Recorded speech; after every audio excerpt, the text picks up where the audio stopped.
Hi, this is Steve Wagner, and this is a presentation on managing the stress of leadership. This is part 2.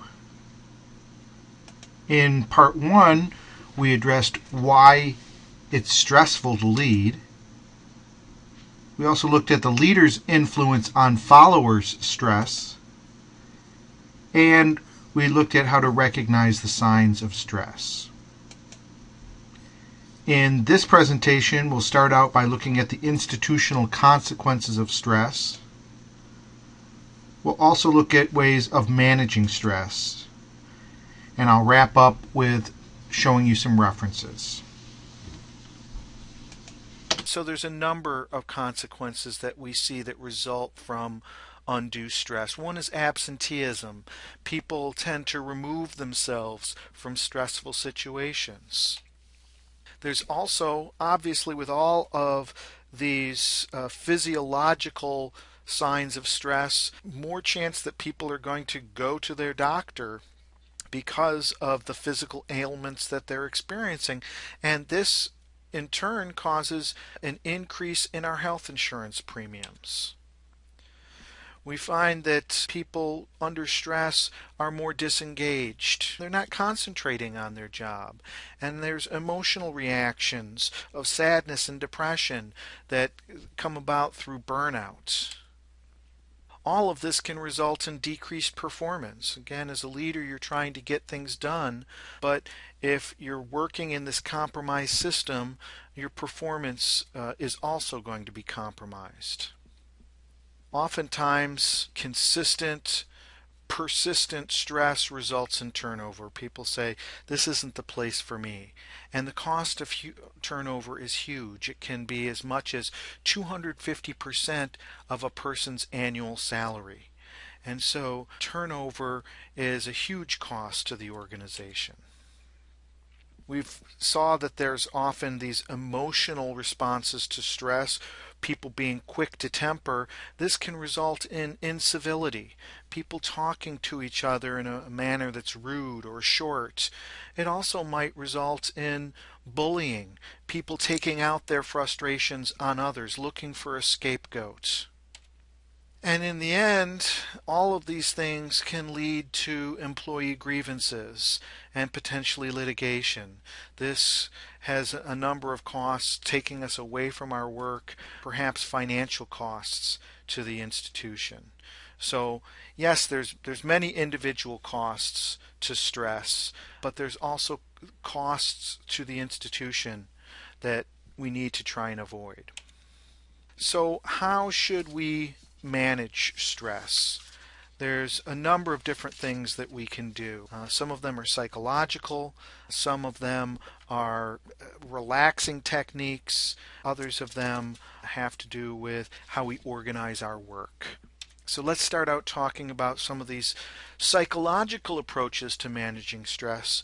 First, you need to try and have realistic expectations. You need to know your limits, whether it's in your personal life or your professional life. Be realistic about how much you can do. Set limits for yourself, and you need to learn to say no to more work and more commitment when your plate is full.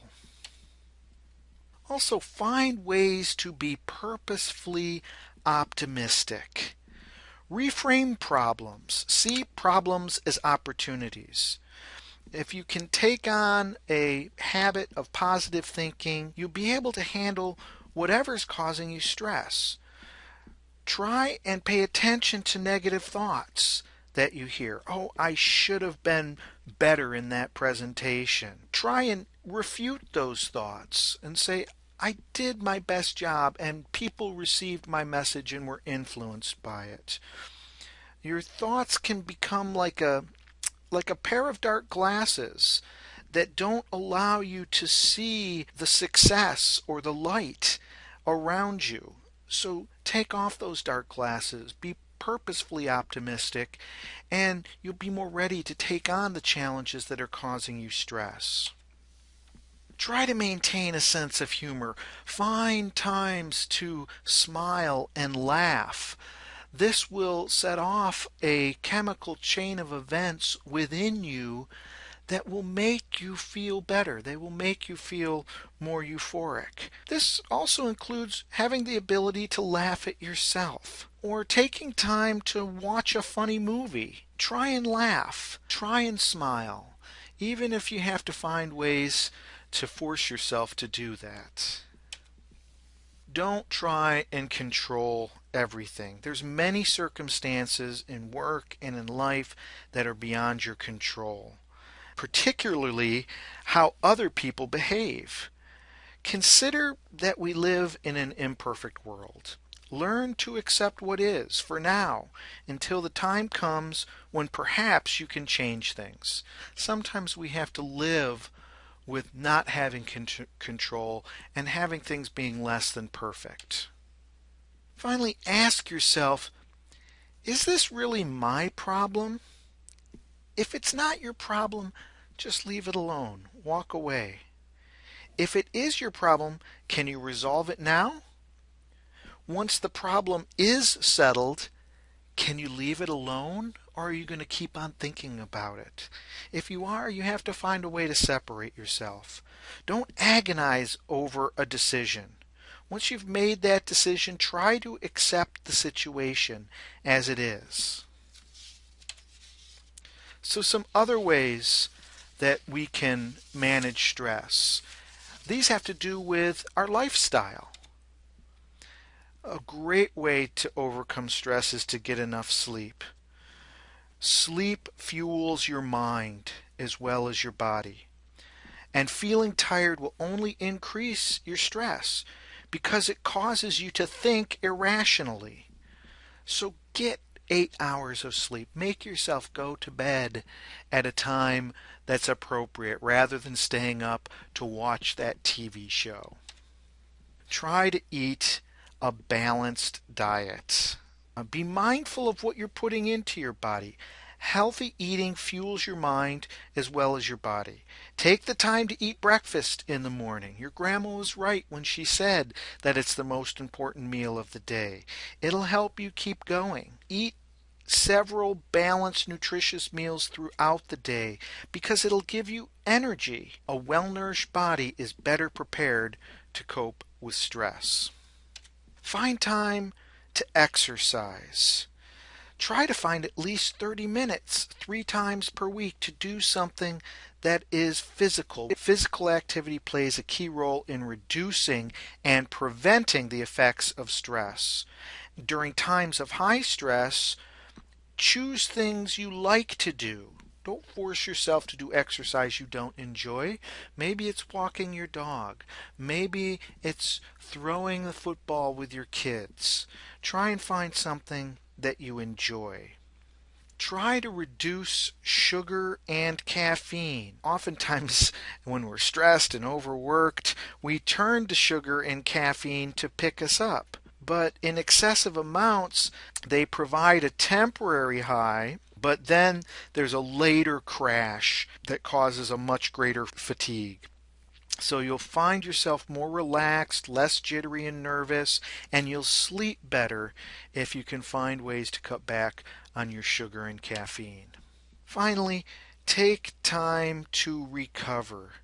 Take time out from the hustle and bustle of life for a leisure time. Or if you're in the midst of a very stressful situation, step out and take some deep breaths. Think about yourself and recover yourself. Stress is all about your body being tensed up, to being full of adrenaline, being full of drive. And the reason that it has these adverse effects on you is because your body is constantly on guard, ready to go in that fight or flight mode. And so you have to break that chain of events and step away and take time to recover. Take time during your weekend. Take a vacation. These breaks from your work will actually help you to perform better. Okay, some final ways that we can manage stress have to do with how we approach the work that we're doing. Find a social support system, or maybe you already have a social support system don't be afraid to use that social support system. Expressing your feelings to others, going to others to get advice, simply connecting with other people will help you to relieve your stress. So it might be a friend or a coworker, a family member, a teacher, a counselor, your coach. They can help you to see your problem in a different light. Talking with someone can help you clear your mind of confusion so that you can come back to focus and to problem solving. Also, find ways to manage your time. Much of stress results from overcommitment or poor time management. So find time to plan ahead. Make a reasonable schedule for yourself.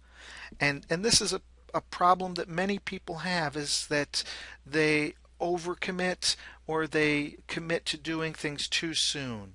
Build in a reasonable schedule. When you try to take care of everything at once, it becomes overwhelming, and as a result, you won't accomplish anything. Instead, make a list of what tasks you have to do and then complete them one at a time, checking them off as they're completed. Take time to prioritize. Give priority to the most important tasks and do those first. If you've got a particularly unpleasant task facing you, tackle it early in the day and get it over with. You'll experience less anxiety for the rest of the day as a result. Most importantly, don't overwork yourself. Resist the temptation to schedule things back to back. All too often we underestimate how long it takes to accomplish things. Make sure that you delegate tasks and break up big projects into smaller tasks. Being efficient and effective means that you have to delegate tasks and prioritize. You need to schedule and budget and plan your precious time. Aim to work in short, intensive periods, which allow you some time to rest in between. Break big projects into smaller, more manageable tasks so you don't start to feel overwhelmed. When we start to feel overwhelmed, we don't get anything done. So here's some references for the presentation. So I encourage you to take a look at these original sources.